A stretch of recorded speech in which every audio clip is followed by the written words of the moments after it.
Hey Foxies, welcome back to part 3 of episode 7, 17 Years a Wife.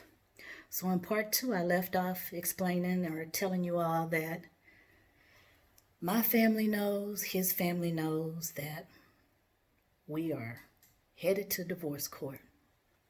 So in conclusion of episode 2, after the sister-in-law calls, the brother-in-law stops by the house, my soon-to-be ex-husband finally gets a phone call from my mom. Now, during these 17 years of our marriage, when his mother had passed away, 2 years after we got married, my mom had told him, I'll be your mother since you don't have a mother. Whatever you need, I'm here for you, whatever you need. I love you just as my own. And she did. And during these years of our marriage, my mom was constantly building him up. His birthday, Father's Day, whatever. She was presenting them with stuff and uplifting her son-in-laws for taking care of her daughters and giving them these precious, beautiful cards. So when my mom was finally able to call him and have a conversation with him, I think that was the one thing that broke him and broke his heart. Because my mom, she's not one that's going to yell at you or raise her voice or say nasty things. But when she come at you, she coming with the word of God. And it cut him. And I know it cut him deeply because his reaction to me was one of anger. And he reacted to me in a way that I had never seen him react to me in 17 years. Like I said, I told y'all, this man maybe raised his voice at me one time. He never called me out my name. He was always calm when it came to having a conversation with me. But after getting off the phone with my mom, I think it broke his heart so much that he lashed out at me. And when he lashed out at me, I'm looking at him like, maybe I should have told my mama this stuff years ago. Maybe he would have acted right. But when he lashed out at me and was saying I wasn't going to get this, get that, or whatever, when with us breaking up in this union, I had to stop him real quick.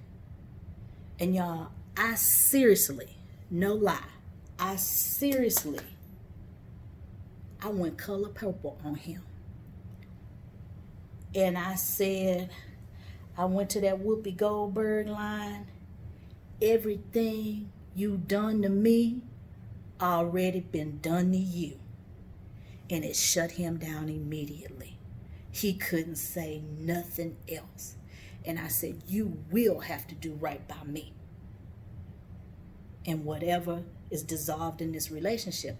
Because Foxies, remember, years ago, I had to sell my house to my parents. So the house is in my parents' name. So we thought about living together for a while. I was going to stay downstairs and he'd stay upstairs. And I was like, nah, this ain't going to work. This is not going to be a good idea. So I'm like, you got this many days or weeks to get out. Where am I going to go? I don't know. I can't afford to live on my own. I'm like, really, I can't afford to do this by my own either, but we're just going to have to depend on God and the Lord show us what we need to do.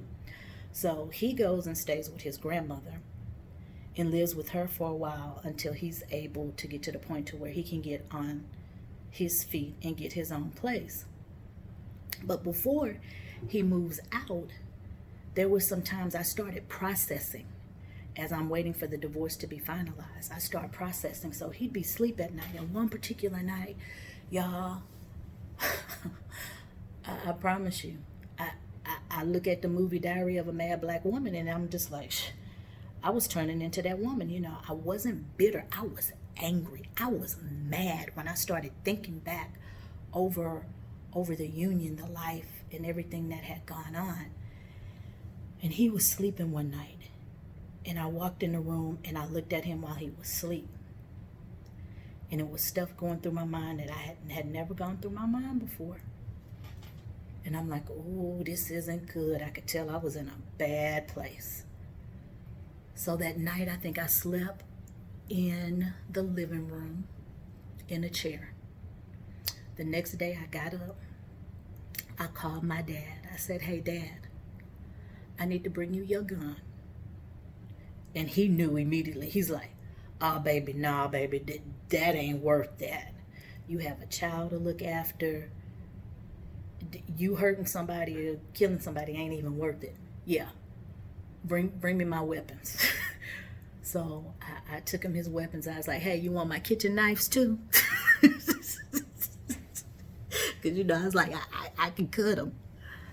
But, you know, I prayed about that and asked God to help me through this and not hurt him.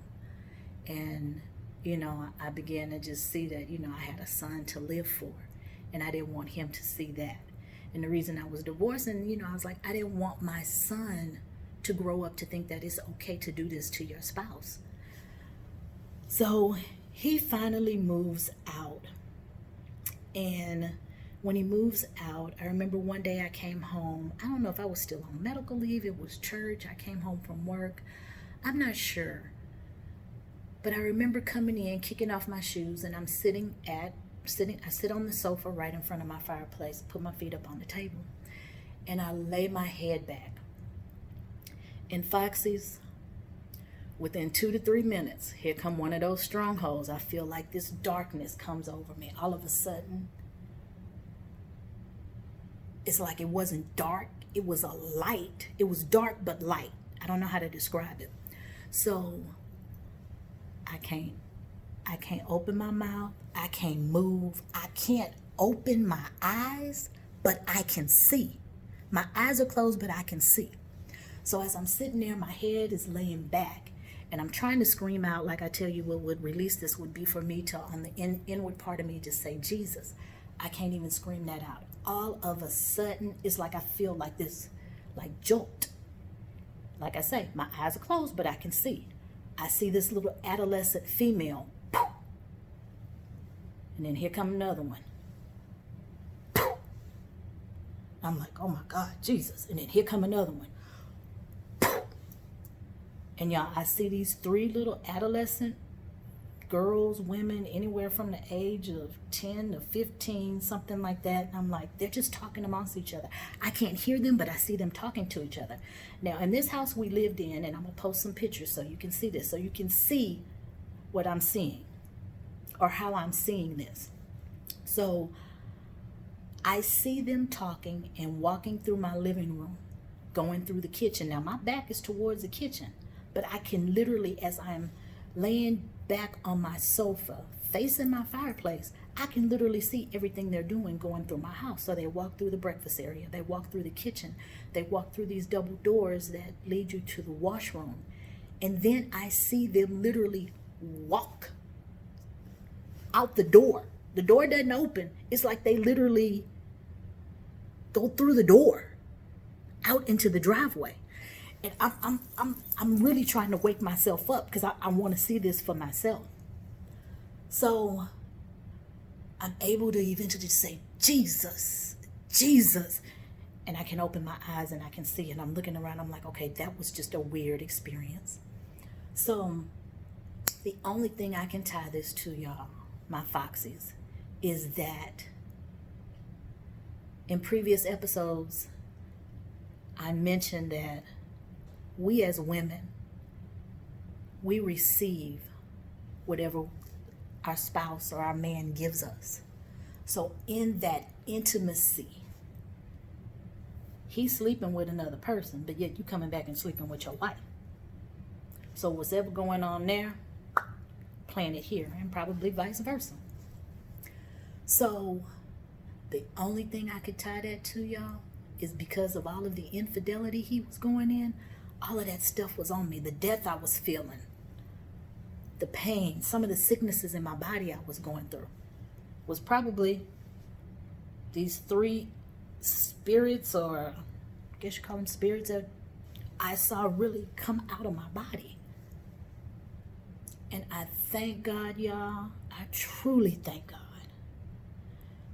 I have never experienced that again since that day, which makes me believe and know that all of that stuff that was going on with me was because due to the infidelity and the stuff that he had laid on me.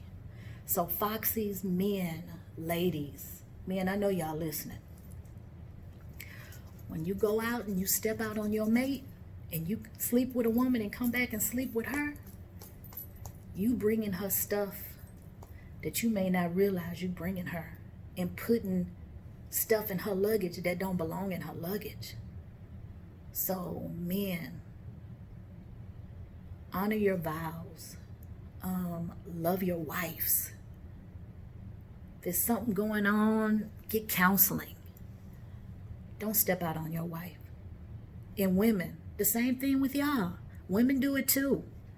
Don't step out on your husband. Get help. Seek counseling. And I know, some of this stuff he goes through was generational. It's stuff that was learned, you saw, that he saw growing up.